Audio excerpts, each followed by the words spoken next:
I'm just like, did it. All right. So got it. We are live and we are just setting it up. I'm going to make a video of all my 100 videos saying I'm setting it up in different tones because I'm always doing that when I start the videos. And yeah, it's going to just happen. It up. See, it happens. It happens and it echoes and I stop it. But welcome everyone. Good morning from India.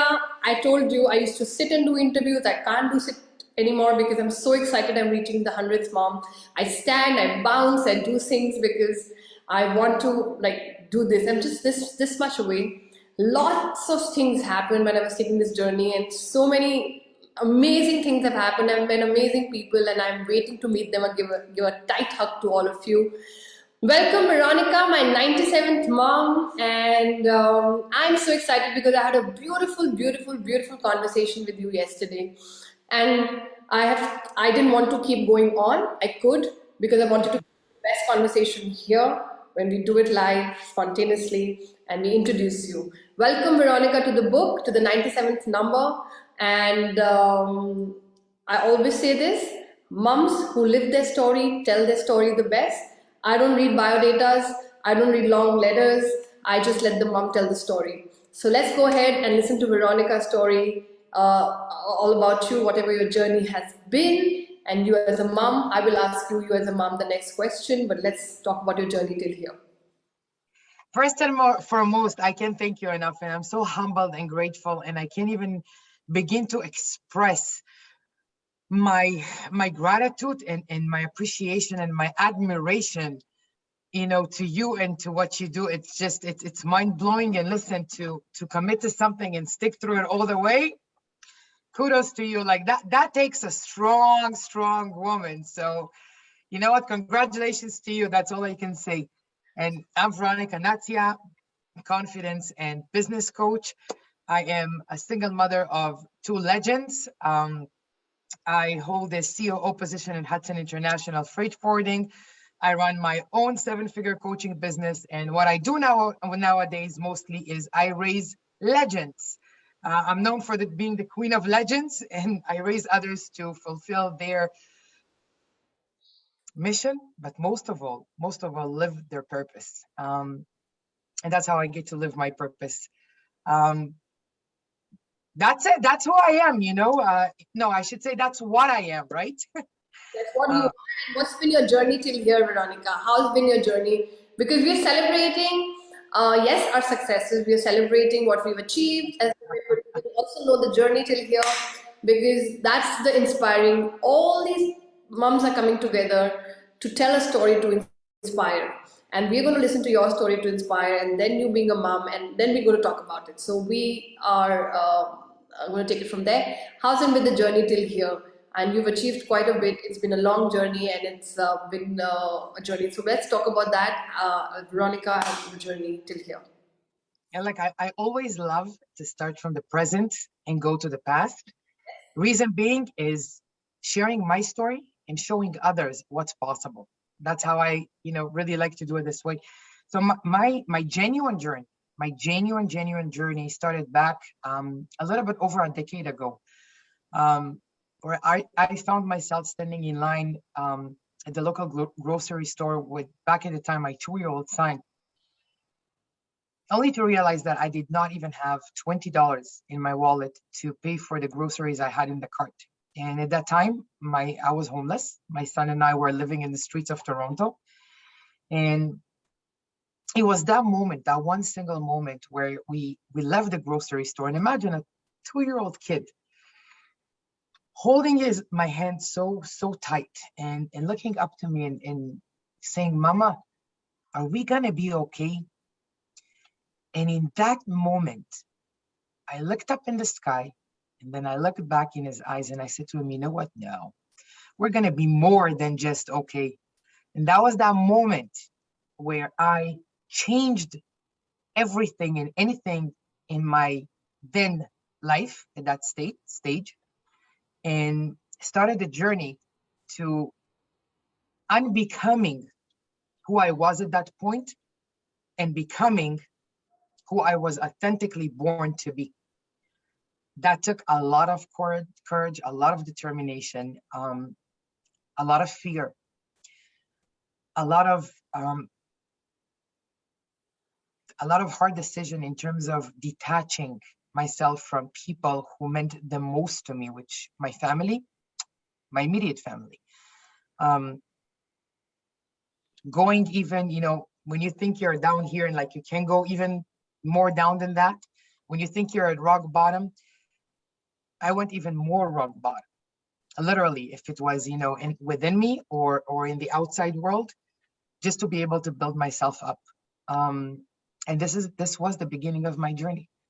And on that particular day, my mission was born. My mission to end child hunger was born.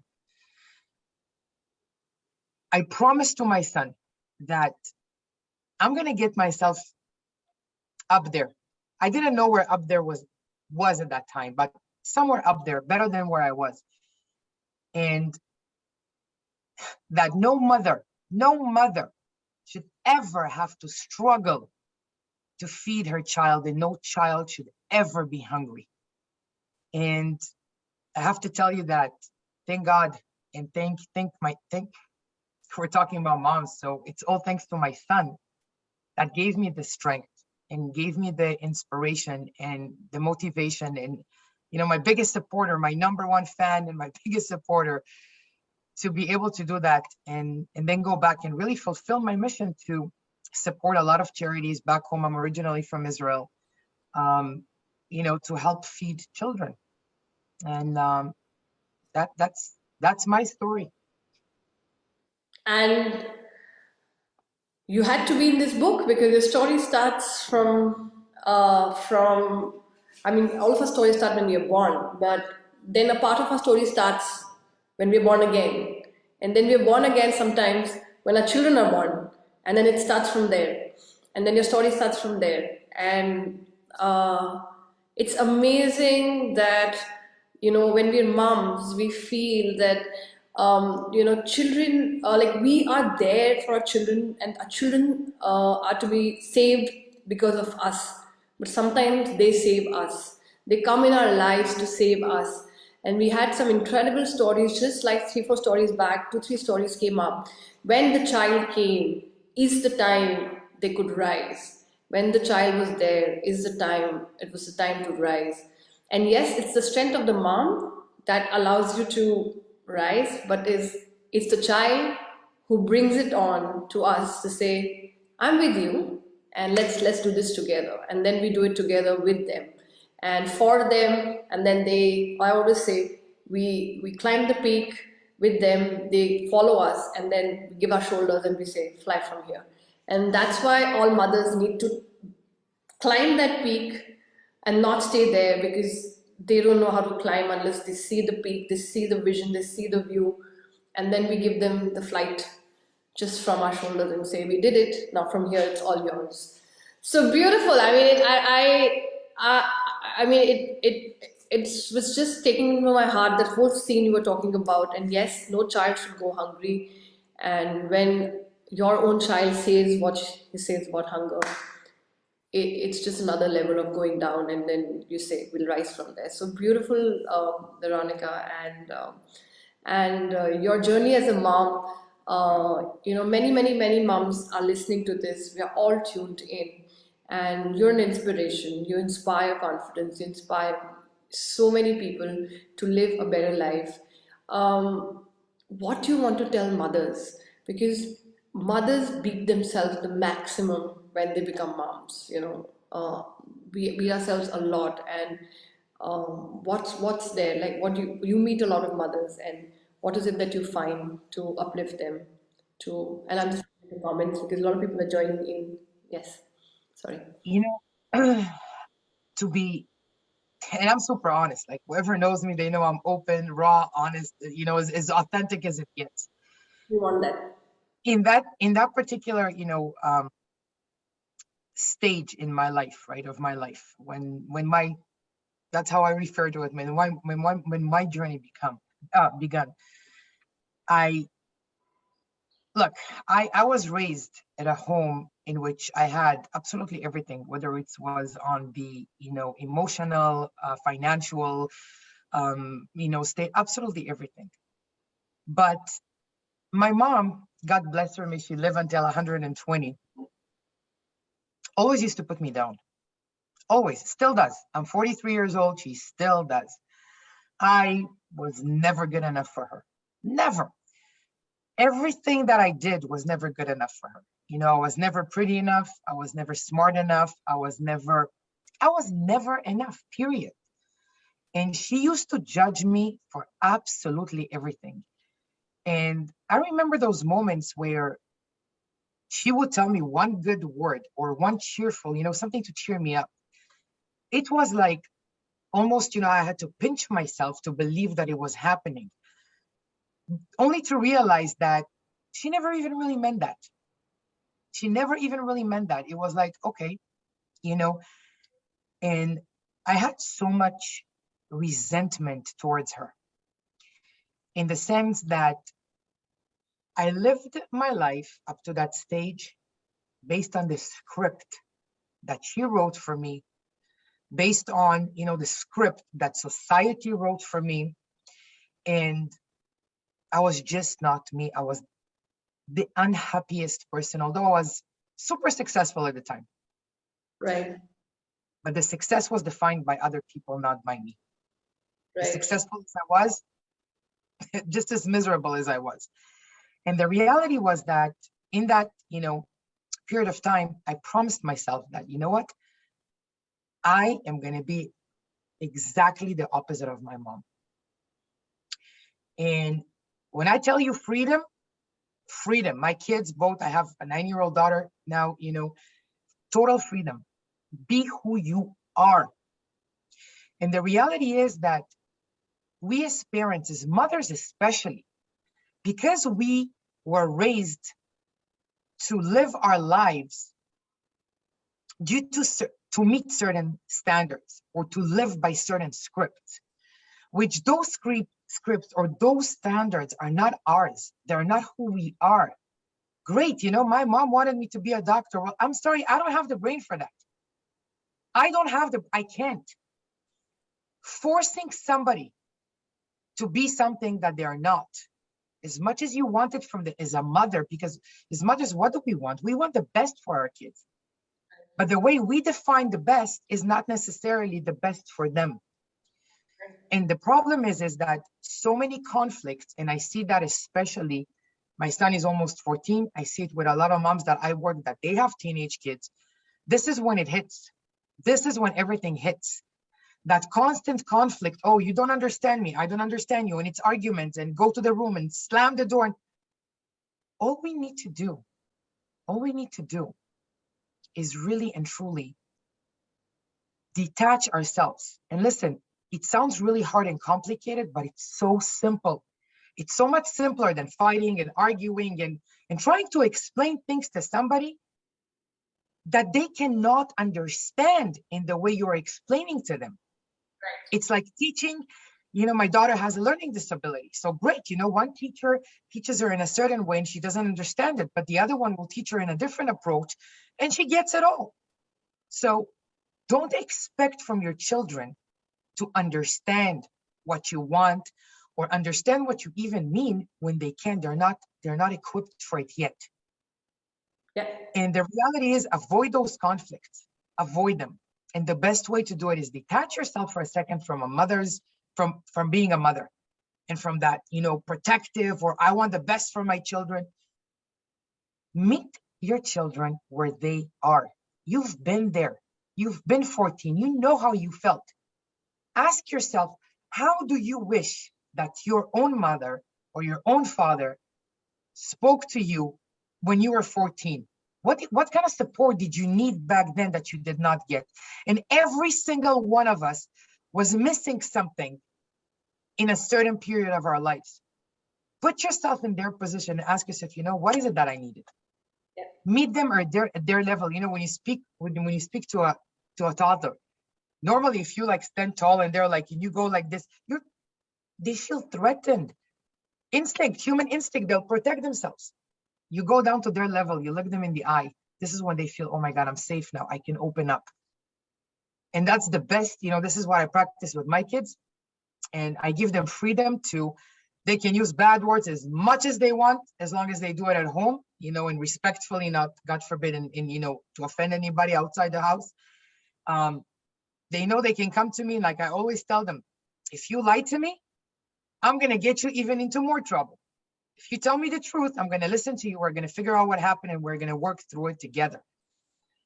Yeah. Meet them where they are. That's the best advice I can give. Yeah. And this whole, we have a lot of parents expert, and we've had just amazing conversation about meet them where they are.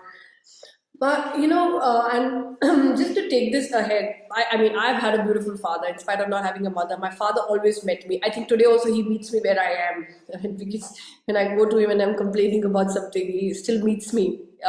In spite of being 75, he still meets me where I am.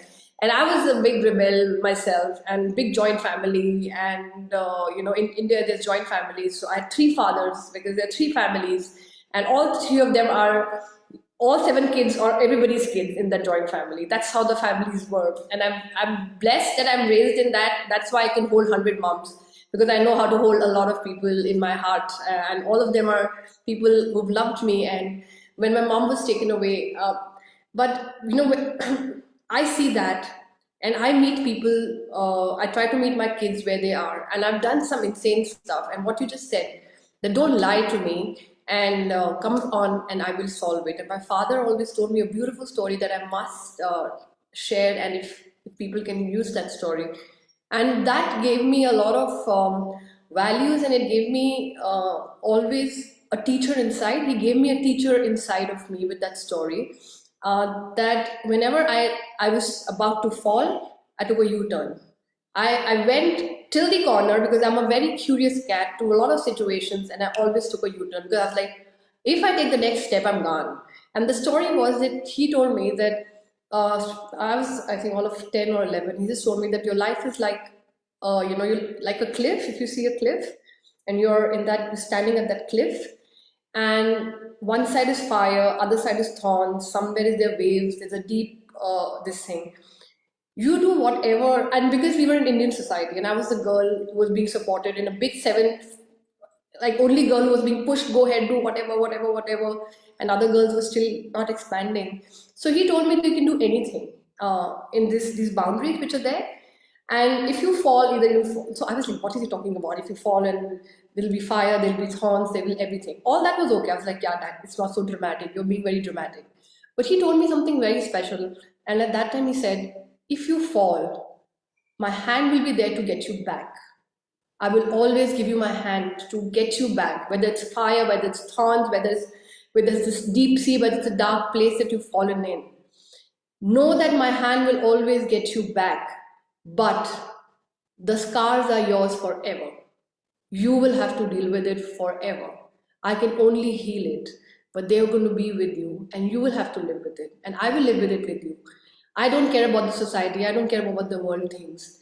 I will bring you back because you're my daughter, but you will have to live with it. So when I got that, yes, I was hanging out with drug addicts, yes, I was hanging out with punk artists, yes, I was having out, but I never got into it because I was like, the scars are going to be mine. He gave me a responsibility for my life at that time, saying, it's going to be yours.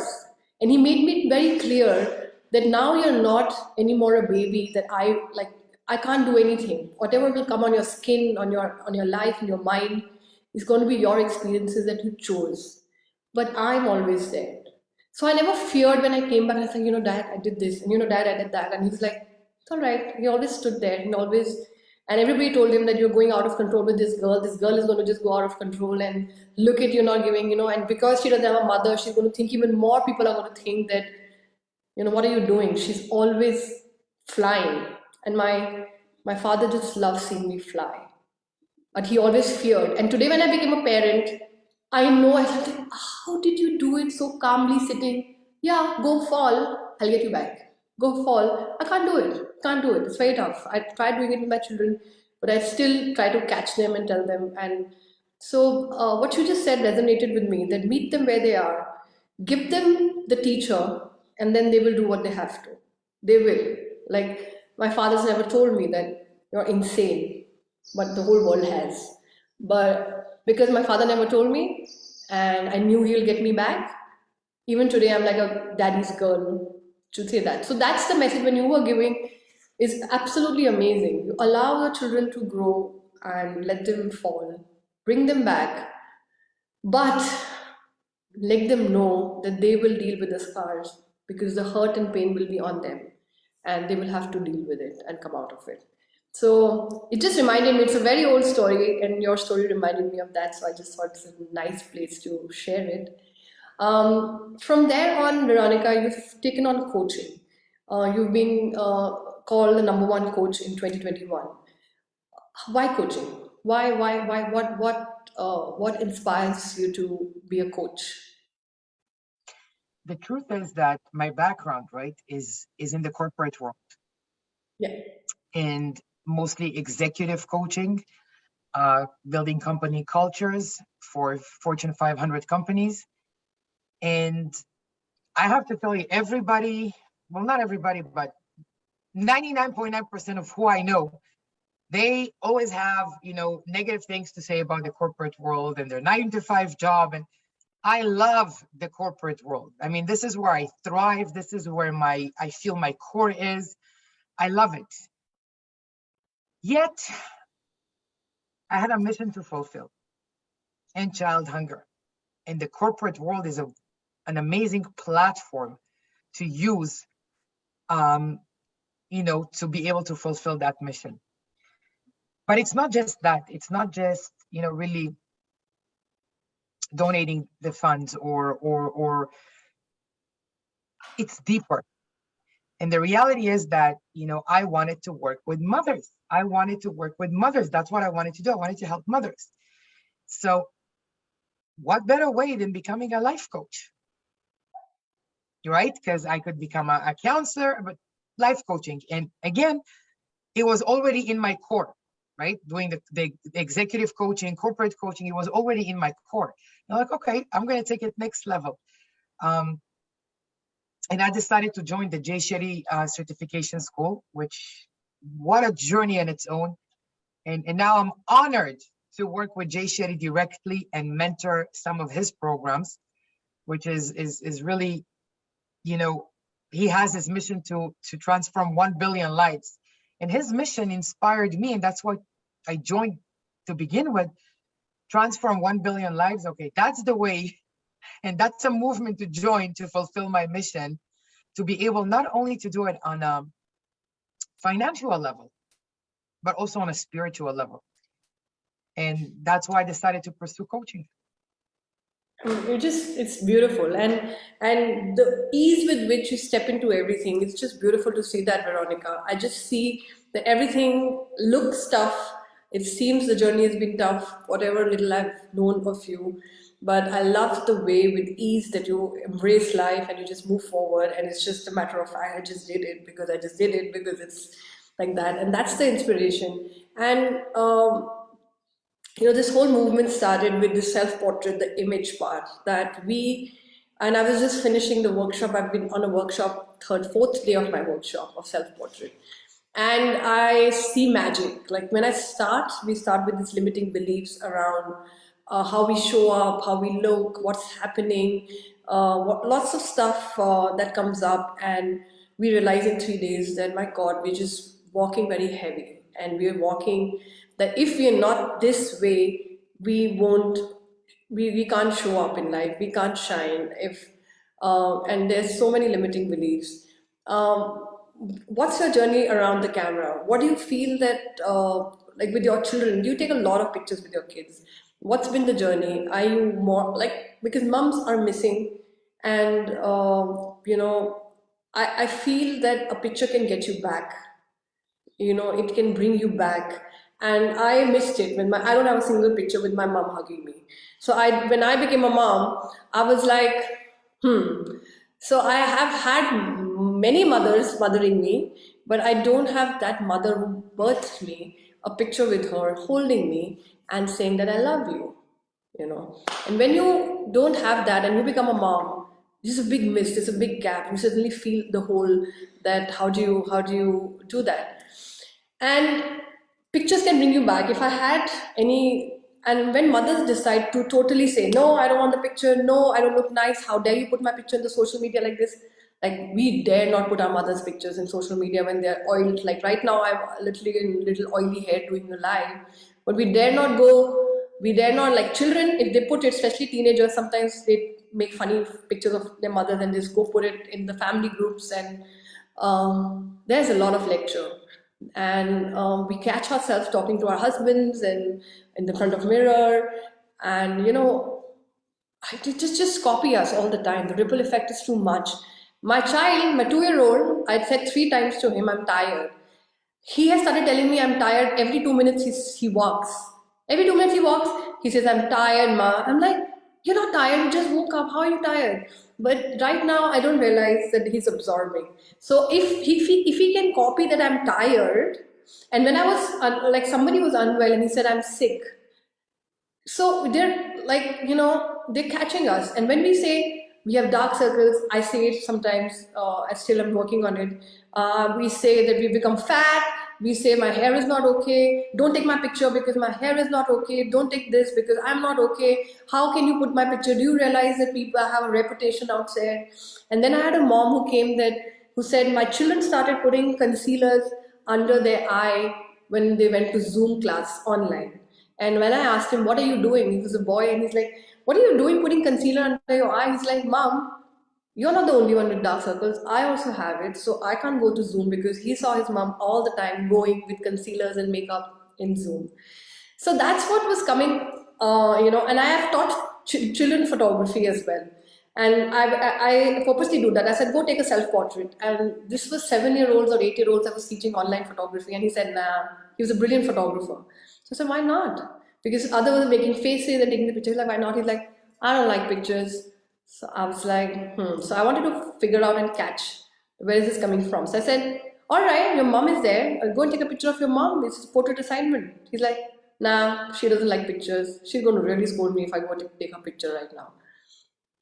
So it just happens. So what do you feel about that as a mom? Because these are like honest things that I'm realizing, mothers are realizing that we are bringing to the world, and kids think that photography is all about and pout, and not like this and pout, and not memories, not hugs, not expanding your expression. We are more than a box. We have a sad face, happy face, funny face. Everything is us. It's not only this box. So where do you feel that as a mom? Is that, before a mom or before anything else, as a human, me, Veronica, I love pictures. I've always loved pictures. I've always loved to take pictures of myself, back in the old ways when we still have to go and develop them. My daughter is like me. She loves the camera. My son, not so much. He's like, oh, I don't take a picture of me. He just doesn't like it. Reality is that if you even look at on Facebook or Instagram of pictures of my kids and I, they are everything but your how should I say, your conventional pictures of, like, the mother and the dress and the two kids. Like, I'm a badass. My kids are badasses too. Bring it out. Like, I posted a picture not too long ago, which was a photo shoot we did in Christmas with one of my friends. So the three of us, my kids and I, sitting on chairs, and my daughter has like her leg up on the chair. That's her. And my mom saw it and she's like, oh my God, you can't teach your daughter to sit like that. It's not ladylike. Like, honestly, I said, like, Mom, okay. I didn't even. And one thing, you mentioned about your dad, which is so beautiful, and God bless him. I lost my dad back when I was 25, and my dad was everything to me. He taught me something, from a very, very young age. And he always used to talk about, failure, and always to failure and success. And he taught me one very, very important lesson where, when I was back, the age of 9 and 10, I couldn't understand it totally. But he used to tell me, Veronica, you know what? The formula to never fail is to always be true to yourself. You know why? And I was like, no, because the only thing that never expires is the truth. Yeah.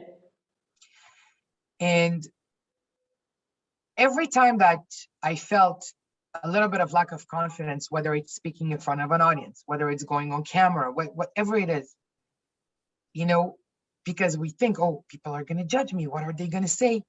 But if I try to be somebody else or show somebody else, you know, show myself to somebody else on camera, people are intelligent. People are way more intelligent than we think they are. They read right through the crap. So I always remind myself this: I need to stay true to myself, period. And this is why I can never fail. Um, to be honest with you, I'm the type of person where when my kids were born, camera and it was easier because he had the phone. So it's like every 2 seconds. And even my son, when he tells me when we go on trips, oh, Mom, I'm like, Armani, listen, we can only hold so much consciously right here. Right. So one day you'll go back and you look at those pictures and you'll remember these moments. It's all about the moments and the memories. And this is how, honestly, this is the only way I convince him to take pictures. Yeah, and it's beautiful. And that's what I'm saying, that when the mother becomes a badass, the children become the badass. When mother becomes lack of confidence, the children don't have the confidence. How does a child know that there's a peak when the mother never climbed it herself? And how can she talk about the view when she's not seen that view herself?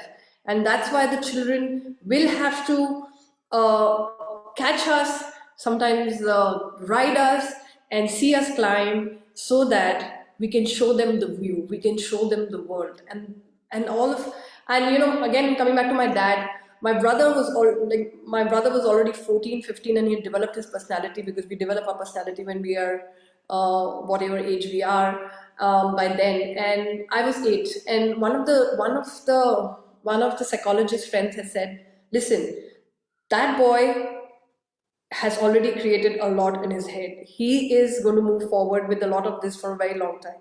This girl, you can catch her right now, she's just 7 and 8. And that's the day my dad decided that, okay, and it's a difficult thing to say, okay. And in India, even to bring a girl child, 25 years, first baby photographer, people were just like, what is a baby photographer? And there was, and my father decided to stand by me every time. He used to, like, decision between work and me, it was always me. And he always said, I have 2 pigeons. One pigeon, I keep kicking him and I say, go fly. And he just comes back and sits next to me. He says, I don't want to.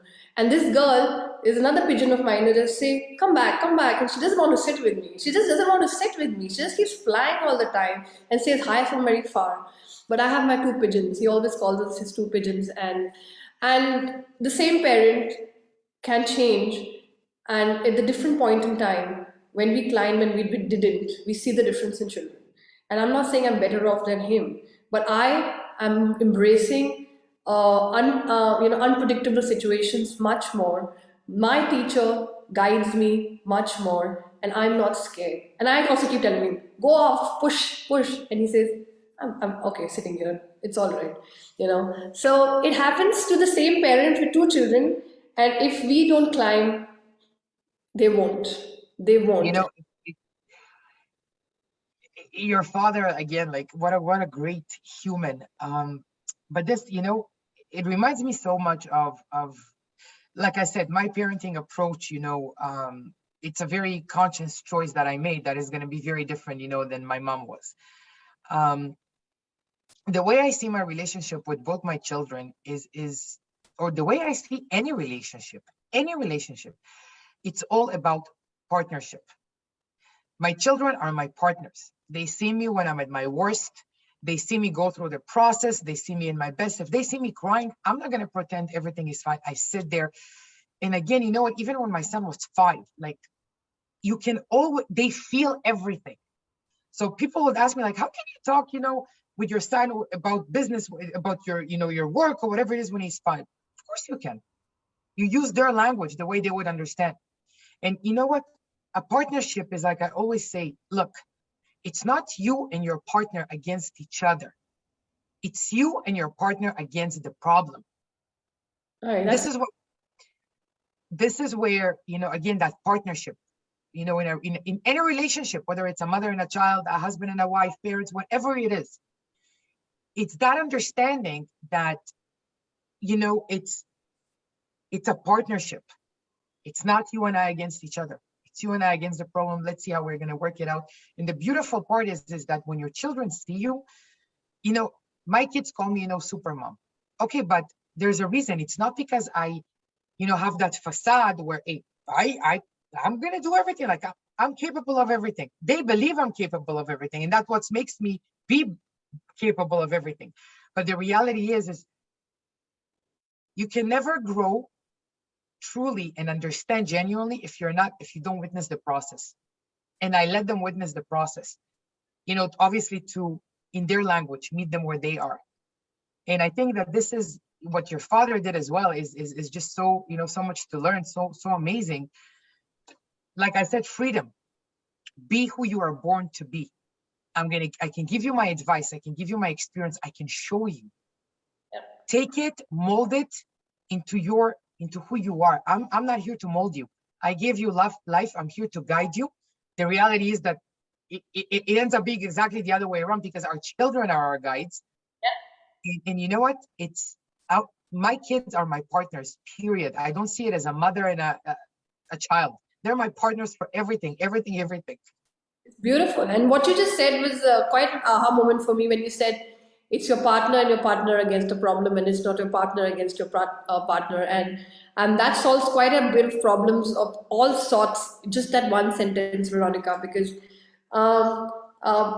it's always we just feel that oh, my partner's not understanding, and the partner could be your child as well. And the super mom part you just said, because you're honest with your children. I feel if you tell them that you're in a problem and they see you overcoming it, that's the time you become a super mom.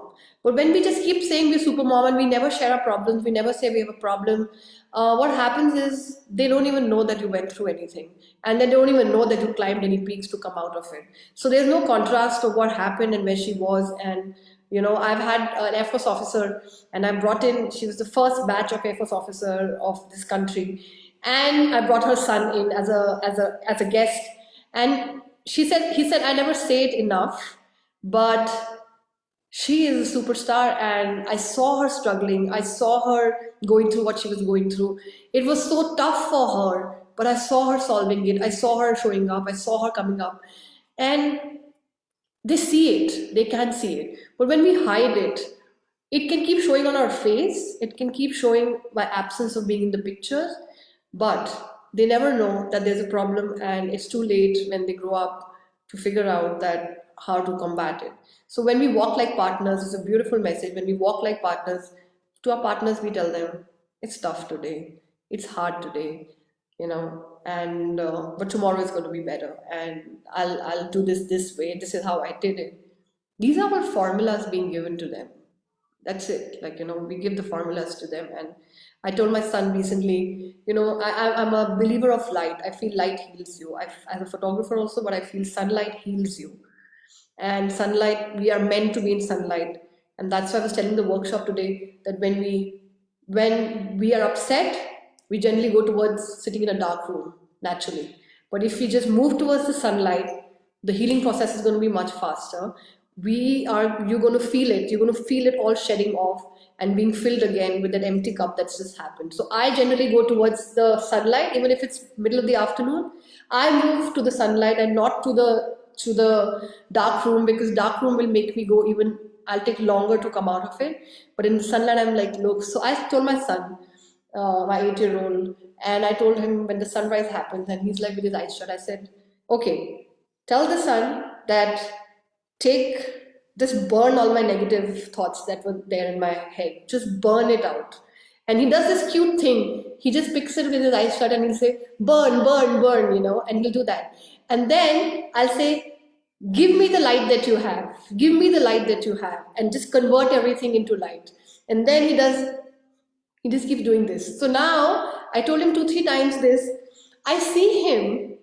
So these are the formulas we give them, right? And I see him, sometimes I catch him, I think he's had some negative thought and he's becoming a teacher. There's a teacher rising in him. And then he suddenly does this and he just keeps doing this, In the middle of the play, while playing basketball, I saw him that day doing this. He's like, what happened? He's like, oh no, it was just a horror movie that came into my head. So I just wanted to remove it. So I gave it to the sun to burn and took the light back. So you know, we don't realize it that we don't need to give them really books or something, but just the way we are embracing life and we are bringing light, we bring light to them. And that embracing, I'm a firm believer, sunlight heals you. And I was telling again, I must say this because these are my discoveries of a lot of learning over a period of time, 25 years. And I heard somebody recently in India, there's a part where they actually put you in boxes, like they these compartments. On top it's open, and you totally strip off your clothes and just soak the light, because most of the time the light is only on our face, but there are different parts of our bodies that don't get sunlight at all, and sunlight has the healing powers. So just sharing that, because I heard it and I was like, wow, I never thought. So with my children, I make sure they sometimes just go totally like they like without their shirts and all, and they are in the garden and they're just running around because the sunlight needs to reach them to heal them in every way. So there can be endless stories, and I love the part. I'm really taking that. It's partner against. I'll go right now to tell my husband, you know what? You and me are against the problem. You and me are not like we never against each other. I just love him too much, but it's always against the problem together. And I was telling Rohit that I've been guilty of. Sometimes I get judged that you don't your child is like this, and you're raising him like that. And Mm. I told him that I have come to realization last night that it's not him, it's some habits that are not going the right way. And when that detachment happens, I said, habits we'll work on. Habits will get him off. Screens will get him off. It's not him, it's his habits. And if we can take those habits off and put it in the next plate, we can deal with it. But when we say that it's you, it's you, it's you, we give him forever so many labels that he will have to deal with when he grows up, when we get angry, when we get upset. So we need to detach. And as mothers also, it's not us, it's a situation, it's not us, it's some habits that we are not taking care of ourselves and everything. And the habits can change. Habits is easy to change. It's Habits don't define us. That's what a lot of people don't understand. Habits don't define us. You know what? Like when a lot of parents, call their kids lazy. They're not lazy. It's a habit. But don't, they're not lazy, period. It's and you know what? Unfortunately, when you call a child lazy, they grow to think, hey, I'm lazy, so I'm useless. yeah. But it doesn't define you. Those habits do not define who you are. Um, I think it's a good sentence to not use you are this, I am this.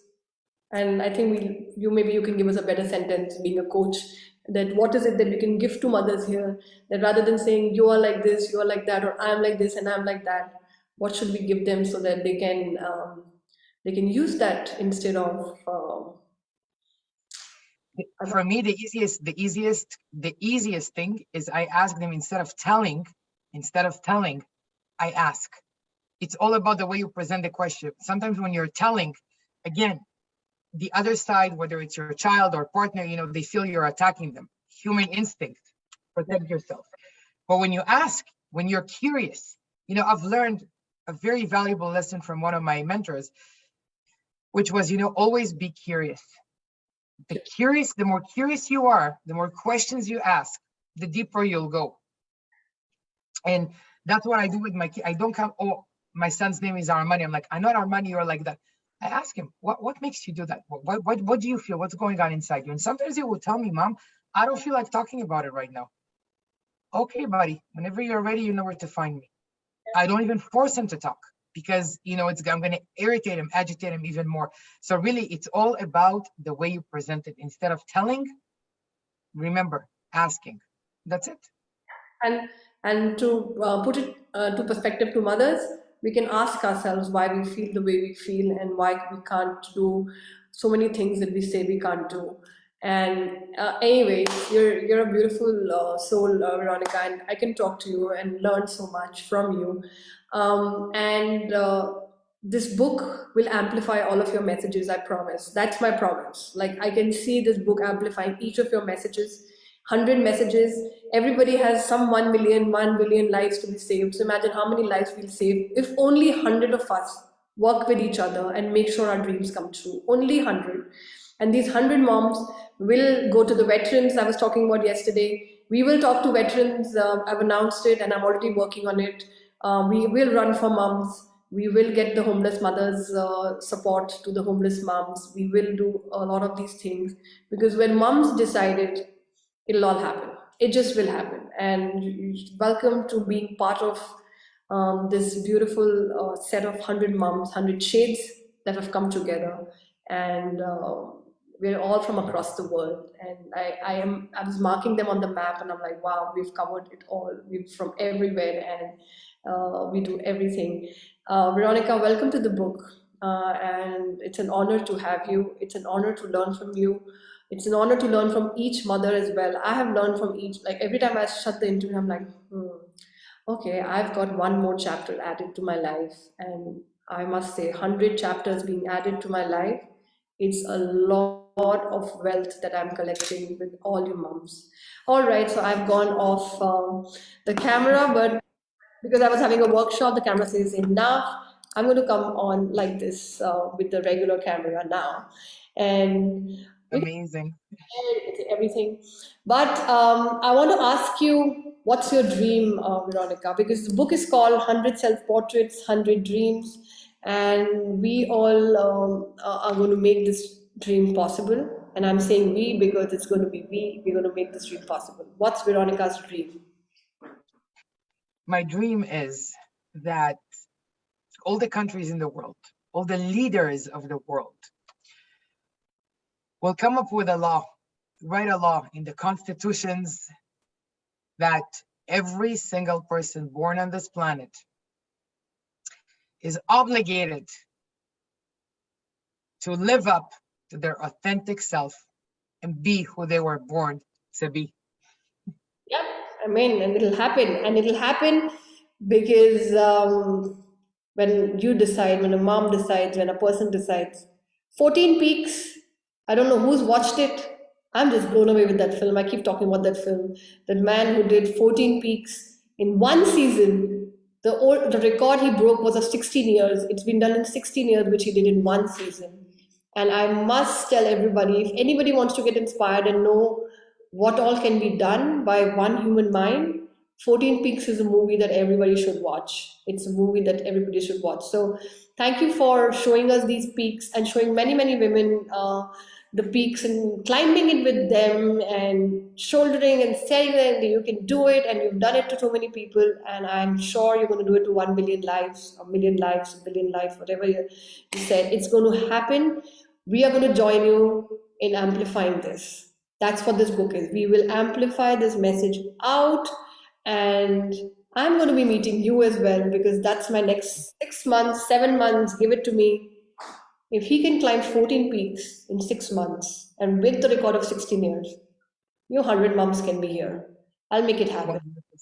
It'll And happen. if you'll allow me, just really and truly, one thing that I want to share with every single mom, and truthfully with every single human. Look, we can only, and we only grow through our struggles. There's not such thing, no such thing as a bad mother.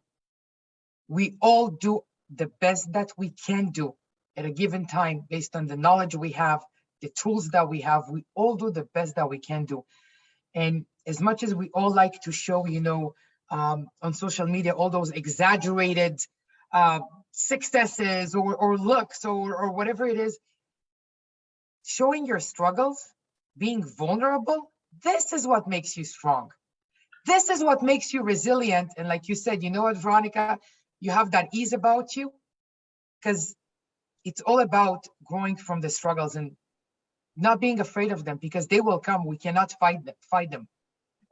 We cannot fight them. They will come in one form or another in our lives. So really and truly, I don't fight them anymore. I work with them. I work through them, and being vulnerable is way more powerful than pretending to be okay. You know what? I'm perfect. And it's a beautiful thing you just said that I don't see them anymore. We don't see them. We don't see them as struggles, and we don't see them. And bringing that message out is beautiful, Veronica. That you don't see the troubles. Troubles are there, but I don't see them. They're there, but I don't see them as struggles. So that's beautiful. And we have Charisse and Lucy and Preeti and Anjana and everybody writing messages. Sarah, Ludmila, Debbie is here, Petrina is here, Francis is here, Faida is here. Everybody's here cheering us up, reaching to 100 moms. These are all beautiful moms in the book, most of them. And you're going to meet them, Veronica. But more I than can't wait. I can't wait. But I want to give you the biggest hug ever. I'm so excited, and I'm so excited to meet you. I will keep saying it because I know the more I say it, I will meet you, I will meet you, I will meet each one You're of gonna you. manifest it. Exactly. Keep saying it. I'm meeting them. By the way, all the place where I'm hosting all of you is already decided. I've decided that also. I'm just going to go find the cost. I'm going to find if you can host 100 mothers, and then we'll see how we move towards the how. We'll We're figure. gonna make it happen. We're going to make it happen. Lots of love, Veronica, and thank you. It's late in the night for you, but it was a beautiful conversation. I can keep talking because I'm excited all the time, and I'm so glad that you joined these 100 moms. And anything before you want to wrap up? Yes, I just want to take another moment to express my gratitude to you. And you know, your wisdom is just so inspiring. And you know what? I could just sit and listen to you talk and talk and talk because you learn by listening. And you are one of those people where I feel that all I want to do is even be a fly on the wall and just listen to you. Because your wisdom is truly, truly not only inspiring, it's encouraging. So I can't thank you enough. Thank you. And you reminded me of my father because my father is the only other person who listens to me all the time. He just keeps listening to me. And when I was very young, he used to go off to sleep while listening to me. And then I used to tell him that, Dad, it's so rude because I was in my teenager. Like, so rude of you that I'm telling you the story and you're sleeping. He's like, no, your voice is like music to my ears, my dear. So you make me sleep because your voice is beautiful. He never made me feel that. And then you just reminded me of my dad when you said you can listen to me. So thank you for that. Thank you for that love. Thank you so much for giving me that virtual hug. I feel very supported, and I feel this feminine energy that was a big hole by filling with these 100 moms, filling me, hugging me. When I was growing up, that hole is getting filled now because of all the love that I'm being showered at by all of you. So thank you for this big mother hug all the time. And thank you, Veronica. Welcome to the book. Excited to see what your story is going to look like at the page. I'm going to be there supporting you with the self portrait journey as well, and we will do it. And thank you, everybody. It's just all of you in the comments. Just thank you so much. We are going to celebrate 100th mom on 3rd February when I turn 40. And 8 a.m. I start my day, and I told Rohit, I'm going to get dressed that day. I've been doing it in t-shirts, but now I'm going to get dressed and I'm going to walk like a queen on the peak that I did the first peak. But only the first peak is done. I have 13 more to go before I meet you all. So we will do that journey as well together. Thank you, Veronica. We'll go off live and then I'll say bye bye to you personally.